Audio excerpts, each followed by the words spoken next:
एक गांव में रमेश नाम का किसान रहता था। परिवार में उसकी पत्नी और 2 बच्चे थे। वह अपने छोटे से खेत में फसलें उगाता था, जिससे कि वो अपने परिवार के लिए 2 वक्त का खाना जुटा पाता था। लेकिन इस साल बारिश न होने की वजह से उसकी फसलें इतनी अच्छी नहीं हो पाई। एक दिन वह अपनी पत्नी के साथ खेत पर खड़े होकर कह रहा था, हे भगवान, अगर बारिश हो जाए तो इस बार सभी किसानों की फसलें अच्छी हो जाए। उसकी पत्नी भी कहती है, सही कहा आपने। अगर बारिश हो जाती है तो इस बार काफी अनाज हमारे पास आ जाएगा। बारिश की आस में किसानों की उम्मीदें टूटने लगती हैं, लेकिन बारिश की एक भी बूंद जमीन पर नहीं गिरती। परिणाम यह होता है कि सभी किसानों की फसलें बर्बाद हो जाती हैं। रमेश की फसल भी पूरी तरह बेकार हो जाती है। ये देखकर रमेश कहता है, हे भगवान, इस बार किसानों का बहुत नुकसान हुआ है। फसलें पूरी तरह से नष्ट हो चुकी है। मैंने तो इस फसल और बच्चों की पढ़ाई के लिए कर्जा भी नहीं रखा था। अब मैं इस कर्जे को कैसे चुका पाऊंगा? यह सुनकर रमेश की पत्नी रमेश को सहारा देते हुए कहती है, कोई बात नहीं, अब जो होना था वो हो गया। हमारी पड़ोस वाली दीदी कह रही थी कि महेश भाई शहर गए हैं। हो सके तो आप भी शहर चले जाइए। शहर जाकर थोड़ा पैसा कमा पाएंगे तो कर्जा भी चुका देंगे। यह सुनकर रमेश कहता है, हाँ, अब मेरे पास केवल 2 ही रास्ते हैं। या तो मैं शहर जाकर थोड़े बहुत पैसे कमा लूं या फिर खेत बेच दूं। लेकिन मैं खेत बेचना नहीं चाहता, क्योंकि हमारे पालन पोषण का यही एकमात्र सहारा है। बाद में रमेश और उसकी पत्नी दोनों मिलकर रमेश के शहर जाने को ही उचित समझते हैं। अगली सुबह रमेश शहर जाने की तैयारी करता है। वह अपनी पत्नी से कहता है, सुनो, मैं खाली हाथ शहर जा रहा हूँ। कोशिश करूंगा कि कहीं अच्छा सा काम ढूंढ लूं और थोड़ा बहुत पैसा कमा लूं। जैसे ही कुछ पैसे हो जाएंगे मैं तुम्हें खर्चे के लिए भिजवा दूंगा। रमेश के जाते वक्त उसकी पत्नी उसे कुछ पैसे देती है। यह देखकर रमेश कहता है, यह पैसे कहाँ से आए तुम्हारे पास?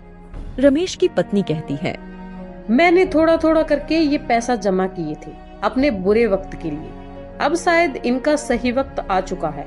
रमेश थैला उठाता है, उसी में उन पैसों को रख लेता है और शहर के लिए रवाना हो जाता है। शहर पहुंचकर वह काम ढूंढना शुरू करता है, लेकिन पूरा दोपहर काम की तलाश करते करते वह थक जाता है, लेकिन काम नहीं मिलता है। उसके बाद वह एक बगीचे में जाकर पेड़ की छांव में बैठ जाता है। वहीं पास में 2 जेब कतरे आपस में बात कर रहे होते हैं। सुन बे कल्लू, 3 दिनों से कोई भी मुर्गा हाथ नहीं लगा है। लगता है इसके पास काफी माल है। इस बार खाली हाथ लौटकर नहीं आना है। सही कहा मालिक, आपकी निगाह तो बहुत तेज है। चल अब तारीफ करना बंद कर और काम पर लग जा। मैं इसे बातों में उलझा लूंगा और तू इसका थैला लेकर 1, 9, 11 हो जाना। मालिक, यह सब तो ठीक है, लेकिन 1, 9, 11 नहीं, 9, 2, 11 होना है। बकवास बंद कर और काम पर लग जा। उनमें से एक जेब कतरा रमेश के पास जाकर उससे बात करने लगता है। अरे श्याम बाबू, कैसे हो? बड़े दिनों बाद दिखाई दिए हो। अरे भाई, आप कौन हो? मैं तो आपको जानता भी नहीं।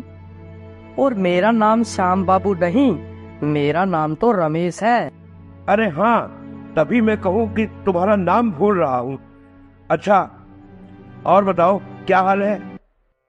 अरे क्या बताऊं भाई, गांव से शहर आया हूँ काम की तलाश में, लेकिन काम मिल नहीं रहा।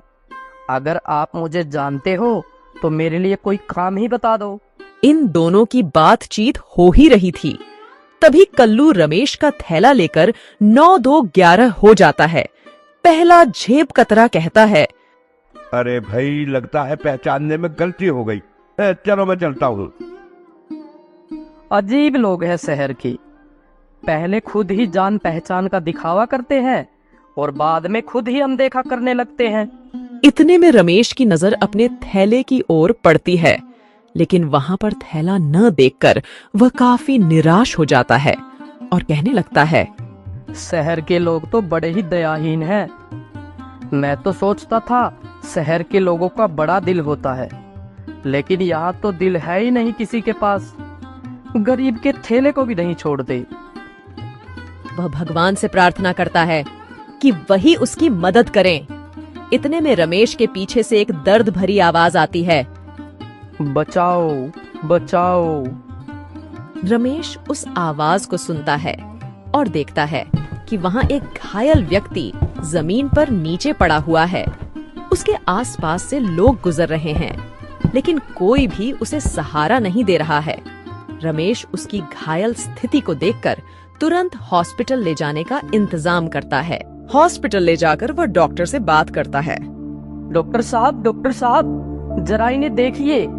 यह बहुत घायल है और दर्द के मारे तड़प रहे हैं। डॉक्टर उस व्यक्ति की हालत देखता है और कहता है, तुरंत इलाज शुरू करना होगा। इसके लिए तुम्हें कुछ पैसे काउंटर पर जमा करने होंगे। ये सुनकर रमेश आश्चर्य में पड़ जाता है और डॉक्टर से कहता है, डॉक्टर साहब, आज ही सुबह मैं शहर आया हूँ काम की तलाश में, लेकिन काम तो मुझे मिला नहीं। ऊपर से मेरा बैग भी किसी ने चुरा लिया है। डॉक्टर उस व्यक्ति का तुरंत इलाज शुरू कर देते हैं और कुछ समय बाद बाहर निकलते हैं। तभी रमेश अपनी जेब से एक पर्स निकालता है जो उसे घायल व्यक्ति को हॉस्पिटल लाते हुए उसकी जेब से गिरते हुए मिल गया था। वह उसे डॉक्टर को दिखाते हुए कहता है, ये लीजिए डॉक्टर साहब, ये इन्हीं का पर्स है। मैंने तो इसे खोला भी नहीं है। देख लीजिए, शायद इसमें कुछ पैसे हो। डॉक्टर उस पर्स को चेक करता है तो उसमें बहुत सारे आईडी कार्ड और क्रेडिट कार्ड होते हैं। जब डॉक्टर उनकी आईडी कार्ड को चेक करता है तो उसे पता चलता है कि यह तो शहर के सबसे अमीर आदमी है। वो तुरंत रमेश से कहता है, अच्छा हुआ जो तुम इन्हें हॉस्पिटल लेकर आ गए। तुम जानते हो ये शहर के सबसे बड़े आदमी हैं। मुझे नहीं पता डॉक्टर साहब, मैंने तो अपना फर्ज निभाया है। डॉक्टर रमेश को शाबाशी देता है और कहता है, कल सुबह इन्हें होश आ जाएगा। तुम कल सुबह आकर इनसे मिल सकते हो। रमेश रात भर उस गार्डन में ही सोता है और सुबह होते ही वह हॉस्पिटल वापस आ जाता है और डॉक्टर से पूछता है, डॉक्टर साहब, अब इनकी तबीयत कैसी है? डॉक्टर कहता है, हाँ, अब बिल्कुल ठीक है। तुम इनसे मिल सकते हो। डॉक्टर उस व्यक्ति से रमेश का परिचय कराते हुए कहता है, यह रमेश जी हैं। इन्होंने ही आपकी जान बचाई है।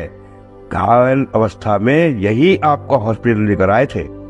यह सुनकर अशोक जी कहते हैं, धन्यवाद मेरी जान बचाने के लिए। तुम कौन हो और क्या करते हो? तभी रमेश कहता है, मैं गांव से शहर आया हूँ एक अच्छे से काम की तलाश में, लेकिन अभी तक मुझे कोई भी काम नहीं मिला है। मेरे ऊपर कर्ज है। मैं उस कर्ज से मुक्त होना चाहता हूँ, इसलिए मैं शहर पैसे कमाने के लिए आया हूँ। अशोक जी ये सोचकर हैरान हो जाते हैं कि यह व्यक्ति इतनी परेशानी में होते हुए भी मुझे हॉस्पिटल लेकर आया। वह कहते हैं, मुझे ये जानकर बहुत अच्छा लगा कि इस समय भी तुम जैसा अच्छा और ईमानदार इंसान है। एक काम करना, कल मेरी छुट्टी है तो तुम कल सुबह ठीक इसी समय आना। मेरे पास तुम्हारे लिए काफी अच्छा काम है।